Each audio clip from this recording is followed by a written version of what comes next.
is Larry Moss with Azimuth Consulting. And, I normally interview business leaders and leaders in many organizations and to see how their journey and how they became leaders and what leadership means to them. Well, I've got a surprise for you tonight, and this is later than normal, which is fine because most of you guys should be done eating dinner tonight and sitting down in front of LinkedIn and checking us out. A few weeks ago, I had the privilege of going to an awards banquet within the Scouting America district, Prince William district. And hold on a second here. There we go. And I was at this banquet, and the keynote speaker was Maddie Fisher, a young Eagle Scout within the Prince William district. And I was so impressed with her that I wanted to bring her on and introduce you to her. And the reason I wanted to do that, because, I talk about leadership all the time. What it means to be a leader. Leader is influence, and leadership has nothing to do with a position or a title. But when do you become a leader? Well, a lot of people think it's like, well, when I get a leadership position, that's when I'll be a leader. But it really starts before that. And I've been involved in scouting for over 20 plus years. I have 2 Eagle Scouts of my own. And I believe that Scouting America, formerly known as Boy Scouts of America, is the #1 leadership development for youth in the world today. And I wanted to prove that to you by introducing you to Maddie. Maddie, how are you? I'm good. So, Maddie, tell us a little bit about when you decided to join scouting. So my dad has been in the district for a really long time. He did scouts when he was younger. He was one of the district people for a while when I was younger. Previously, as you guys know, girls weren't allowed in scouting until 2018. So when 2018 came around, I was in 3rd grade, I think. And my dad has always wanted me to be in some type of organization that prepares you for the future, and Boy Scouts is one of the best ones. But since it wasn't open to females, it was kind of hard trying to find another organization. And so when they opened it to girls, we decided to give it a try. So. Okay. So how old were you when you first joined scouting? I was 8 years old. And so I went into a Cub Scout pack.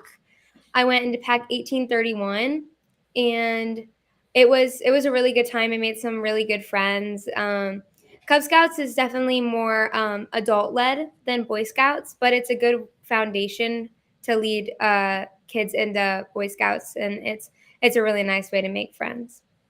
Yeah, I remember the Cub Scout years. Most of the thing I remember about that was loud chaos. Yes. All little guys are running around everywhere. And you're right, it is more adult led. But then as you move over into what was then Boy Scouts, and now I think it went to Scouting Scouts BSA. Now it's Scouting America now. I still say Boy Scouts. It's kind of a habit, but it is Scouting America. So when you crossed over into, and we'll use the term Boy Scouts just so that we realize that it was a crossover from Cub Scouts to Boy Scouts. Was there a time when you realized, what, this is for me? I really enjoy this. The troop that I crossed over to, Troop 1372 G at that point, it's definitely, every troop has their own kind of feel to it and their own environment and emotional environment.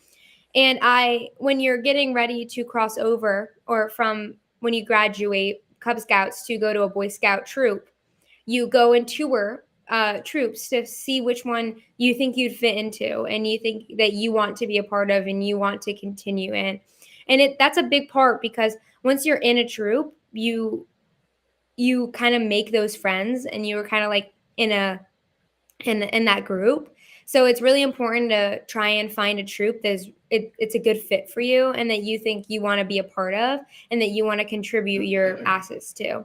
So when I was touring mine, I had already heard of 1372, and again, my dad had a connection to it, and I had some of my friends who were either leaders in that or who were already going to that troop.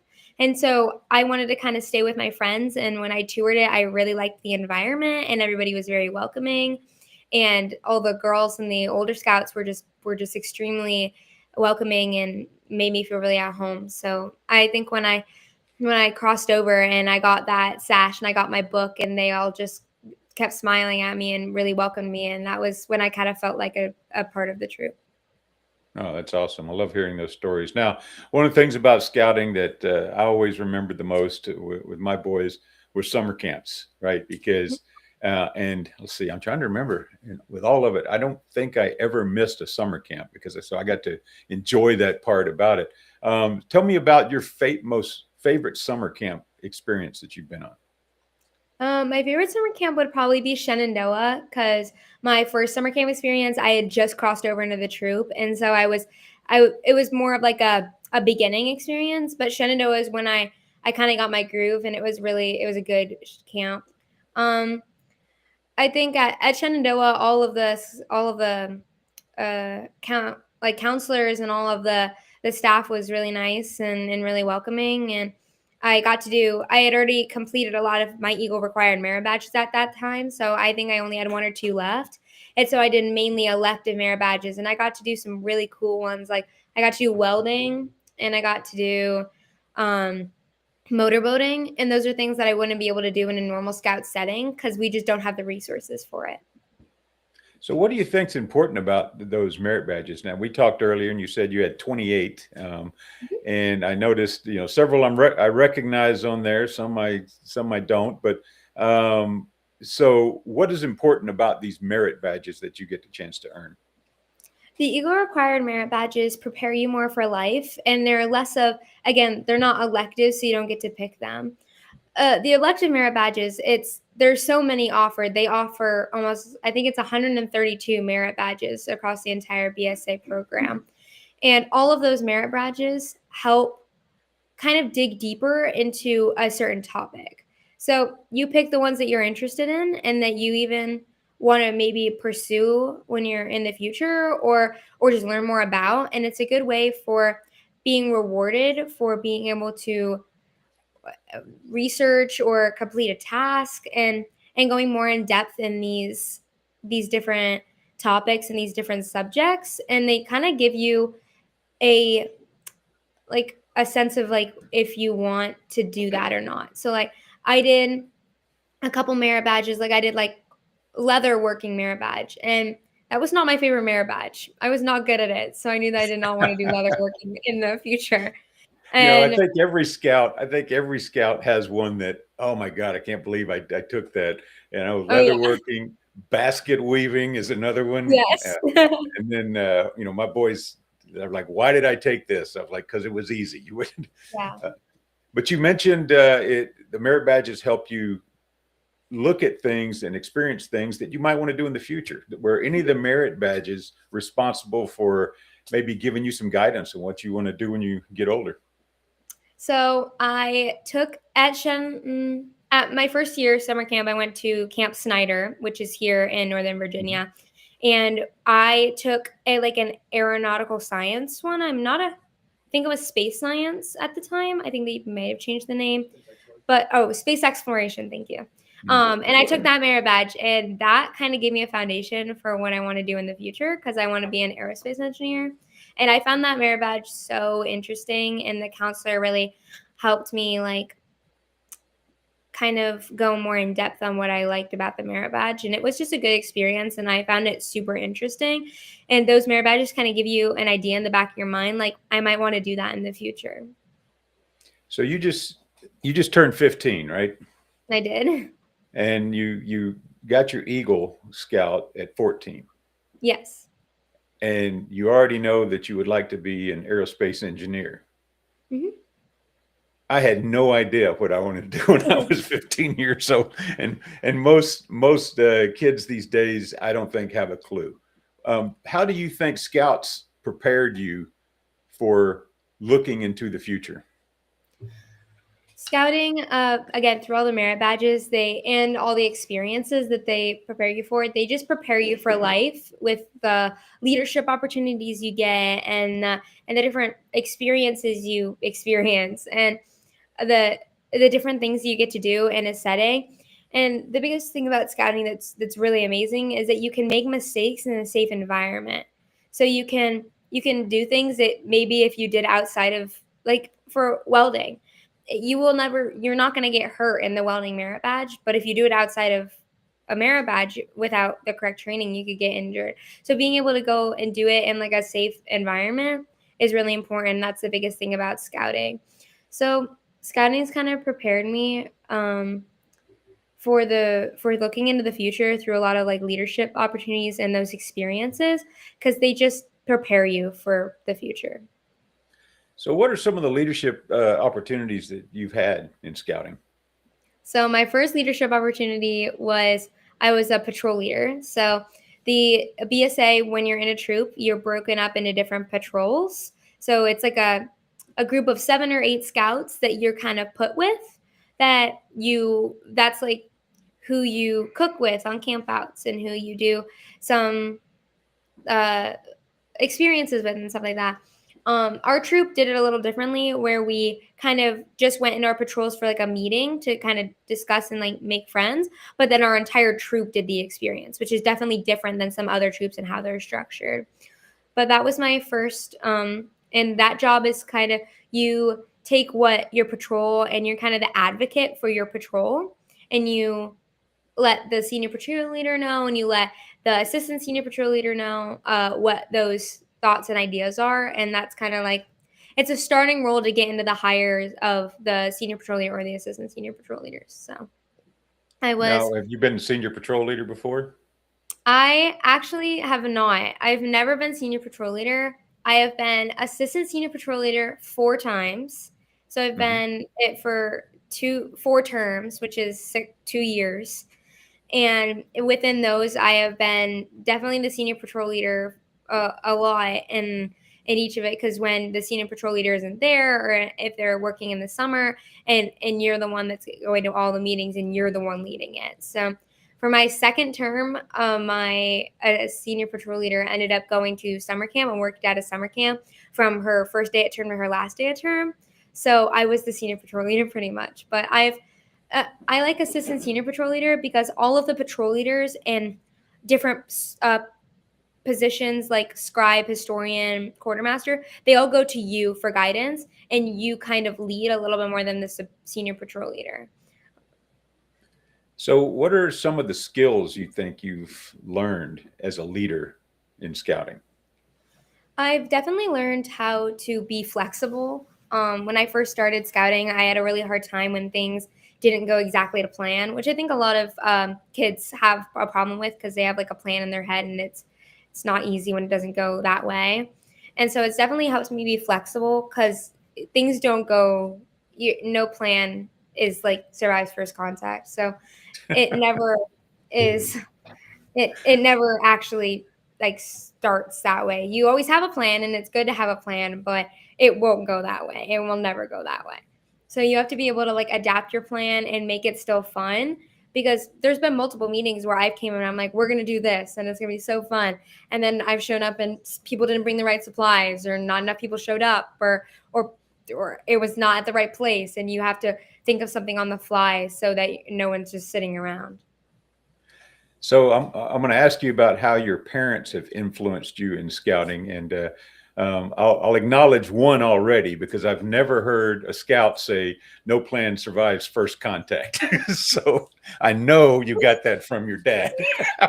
Ryan, how are you? So I'm good. How are you, Larry? good. So tell me about how your parents have been an influence in your scouting journey. Well, my dad has definitely been a big part of just getting me first involved in scouting, because I've made lifelong friends in the scouting program. Like I have friends that are in college that I'm still friends with, and things like that. So it's definitely a good place to make friends. But both have been very supportive, and being like, and seeing what I wanted to do. So there's different paths you can go in scouting. You can get a bunch of merit badges, but not really rank up a ton. And no path is wrong, because some people aren't interested in making Eagle Scout. It's not their path. It's not what they're interested in. And some parents, think that that's the only way that you can do anything in scouting, and that's not the right mentality. The mentality is for your child to have a good experience and to be able to do things with friends and be able in a safe environment and be able to do things. And what I chose is I wanted to make Eagle. But there's some people who have 50, 60 merit badges who went just for merit badges, and that gives them so many cool experiences. So they've just been really supportive in asking what I want to do and what I want to pursue in scouting. Awesome. So let me ask Dad a question here. So when you had a choice between Girl Scouts and Scouting America, did it make you, because there was a lot of controversy around allowing girls into the scouting program. So Dad, what was your feeling on having Maddie join the Scouts? Yeah, as Maddie mentioned, I was the district program chair in Prince William, or what formerly known as Bull Run, from 2006 to 2012. And when she was only 2, I had decided to turn it over to Glenn Grady, the guy who actually ended up taking the position, but also founding 1372. And I kind of wanted to step back. And I told people, I told Jim Chaplin, I told Jim Seelock, I told Carol Weimer, I told all the people that I'm still friends with and that are great scouters, that, I need to step back. I need to do something different. And the scouting program, they're never gonna vote girls in. I need to take a different path. And that was in 2012. I actually have a friend that was on the national committee for many, many years and was involved in the voting. And he kind of gave me the lowdown on kind of why they voted, how they voted, what the rationale was. And there's a lot to that, of course. But anyway, so I had taken a step back, and we had looked at options for youth organizations. Certainly the Girl Scouts we had talked about and considered.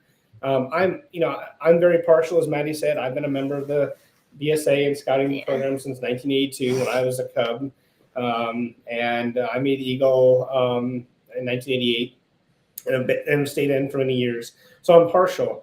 But I think the thing I'm most partial to is the fact that the Boy Scout program, or the Scouting America program, has a very well thought out nationwide or national level program between the merit badge program, the rank program that Maddie said. The requirements are the requirements. Leaders do not add, they do not subtract. It's just, as I tell the kids all the time, making Eagle or making ranks, being a leader, it's an 8-foot fence. You just have to hop over it yourself. But it's an 8-foot fence for everyone. And because the Boy Scouting and the Scouting America program is such a good nationwide program, units and kids and scouts can survive and thrive in units where the parents or the leaders are substandard, and they can even do better when the leaders are great. And many youth organizations have a problem where they're personality and adult dependent. That's awesome, and you're absolutely right. And I talk about scouting all the time and the framework that's in place, and that it's consistent throughout the nation. And we have an easy framework to follow, especially for adults that want to be leaders in this organization. We train you, and I love the youth protection training. And if anybody's watching this and don't understand, I would not be interviewing Maddie tonight, even virtually, if Mom or Dad were not available, because it requires 2 deep leadership everywhere we go. And that's to protect the youth, because we care so much about them and their growth and development. So Maddie, let's talk about your Eagle project. What did you do for your Eagle project? So my Eagle Scout project, I am an equestrian, so I horseback ride, and I really wanted to do something that affected my community directly and what I'm a part of. And so I decided to refinish or partially rebuild a fenced-in horse paddock for an off-the-track thoroughbred rescue, which is a horse rehabilitation, like a nonprofit rehabilitation organization. And I had done things with them before. I know people who are in that organization, and I wanted to really they do great things there. They take horses who have not had great lives and make them into horses who are amazing and can do so many things. And it's really great. And they were running out of space because one of their paddocks was completely destroyed, like fence boards on the ground, rotten, unfinished. Posts were leaning, they were rotten, they were falling out. It was bad. So I wanted to repair it for them and make it better so that they could take more horses in and make better lives for more. So it took a lot of planning and it was a big project. I opted to do it in one day so that we wouldn't have to go back. It was 8 solid hours of fence repair, but it looked amazing. And we repainted it completely black and it looked really good and it was really rewarding. So let's break this down a little bit for those that aren't familiar. With an Eagle Scout project, the Eagle Scout candidate does not do the work; they lead the work. So, Yeah. what went into this project from start to finish? Like the You don't have to give me process? all the details, but Yeah, just yeah. kind of the process that you had to go through. Okay, so the first process is that you have to do a lot of paperwork. Eagle Scout projects are all about paperwork. It's paperwork, paperwork, paperwork. That's all you do. And so at the beginning, you have to do paperwork and explain the scope of your project, and then talk to the beneficiary, or in other words, the person who is running who you want to do the project for. So I went out there. I kind of looked around their paddock. I kind of scoped it out, took a bunch of photos, kind of looked at what they wanted, so I could come back to them about what I think I wanted to do, because I didn't want to just go out there and explain them right away because I didn't really know what I wanted to do yet. And so went back out there, talked with them, decided on the fence paddock, took a ton of like fundraising. I actually got an amazing. They wanted very specific wood because horses are very particular because they can't have pressure treated, and it's very hard to get unpressure treated wood unless you get it personally cut because they want to pressure treat it. So I had an amazing Eagle Scout donor who donated about $1,000 worth of wood to my Eagle Scout project. Exactly the dimensions I wanted. It was amazing, and if I wouldn't have been able to do it without him. I would have had to done so much more fundraising and so much more other things. I gave the rescue a big donation at the end to go towards their bills and their everything like that, and I would not have been able to do that without his help. So through that and other expenses and food and everything, I was able to give them a big donation. And so when the project came around, the project day, we got super lucky. It was the best weather. I did it in September, and so it was a great weather, great everything. It wasn't too hot, and so we replaced about 200 fence boards, I think. And then about like 20 posts in the ground. So he had an auger that he used, and we dug the new fence post, and I pulled and used a chain and pulled the old post out and put all new. We replaced the center line of the entire thing, all posts and all of the boards. So it was a big project, and it took a lot of demonstration and a lot of photos to be able, because you can't touch anything when you're an Eagle Scout. You can't do it and then be like, okay, you guys do it now. So I took like a video of people doing it, and then I showed them how to do it, and then guided them to it.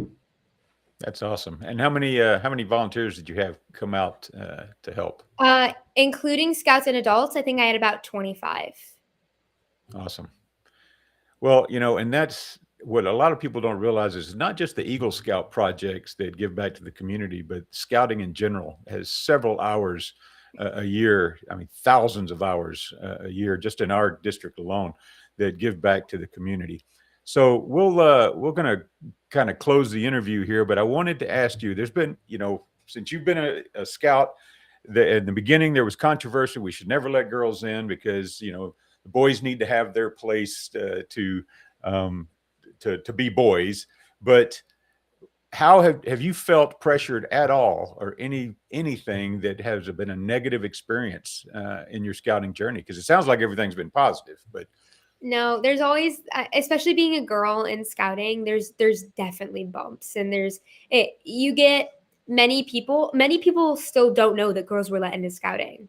So they see you and they're like, "Oh, Girl Scouts," and you have to kindly explain to them, "No, I'm a Boy Scout." So you get two kind of different reactions. You get the, Mhm. "Oh, I didn't know, but that's cool," and then you get the, okay, girls shouldn't be let in. So I've had plenty of experiences from both sides, and I think the only big negative that has really hit me was when I was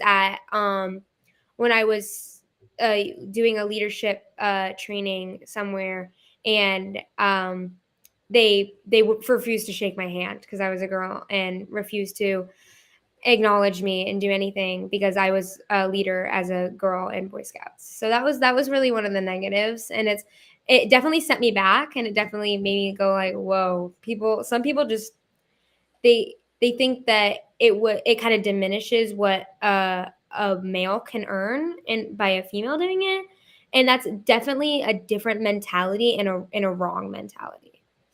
No, absolutely. And I can tell you in my experience of, as the former district chair and going around to different troops within the district and seeing and talking to leaders and asking their opinions on, what they've seen with introducing girls into scouting, and everything I've heard has been positive.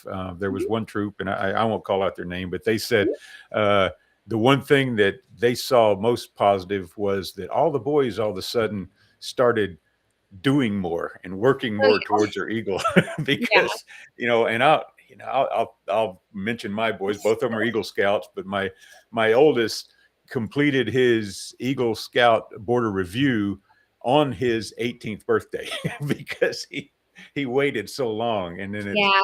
it's just a thing about boys. And I think having you guys come in and setting a new bar has, motivated a lot of the boys to take it more seriously. It's not just going out in the woods and having fun. That's a part of it, and we learn so much. But there's a purpose behind it. And as Baden Powell, the founder of Scouting, said, "Scouting is fun with a purpose."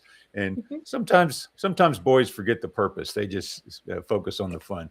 So let me ask you this: if you were in charge for the day and could make one change to make the scouting program better, what would it be? Hmm. To make the scouting program, I mean, the scouting program is really great, but there's definitely some flaws when it comes to the biggest thing is the leadership. Like, personally, since being in a combined troop, when we were in 1372 and there was a girls and a boys, when combined troops were not allowed yet, or an Mhm. option, um, there's one senior patrol leader and one assistant senior patrol leader, and there's only one and one. And it's a very big job to lead 25 scouts as one person, or two people maybe. Now, as we're in a combined troop, what I've seen is we've had one senior patrol leader and two assistant senior patrol leaders. As our troop it's slightly bigger because we did combine them. It's not a ton bigger, and you could definitely see how much more people's voices are heard and things more have been done because people aren't worried so much about, because there's just one person in charge, and then one person doing another thing. You have one person in charge, one person doing another thing, and one person to listen. So if I would make that, even for troops that aren't combined, to have a senior patrol leader and two assistant senior patrol leader positions to make it more of a better dynamic when it comes to leadership. That's a good point. And being able to share the responsibilities and take the load off the leaders, because even youth leaders get stressed. Yes. So I think that's a great some great insights. Well, Maddie, thank you so much for joining me tonight, and hopefully we'll get a lot of people watch this and provide some comments. And I wish you the best of luck in the rest of your scouting journey, and we hope to see you around. And I wanted to, if anybody's interested in scouting and would like to learn more, I'm going to put a QR code up here. you can flash or snap that QR code and go to, I think it's beascout.org, and find a scouting organization near you, a troop, a pack, whatever you're looking for. And we encourage you to, if you've got now boys or girls, get them involved in scouting. It's a great program. We have a lot of fun, and we love seeing these young scouts develop into great leaders, because these are the folks that are going to lead our schools, our businesses, our communities, and our countries one day. So thanks for joining us, and we'll see you next time.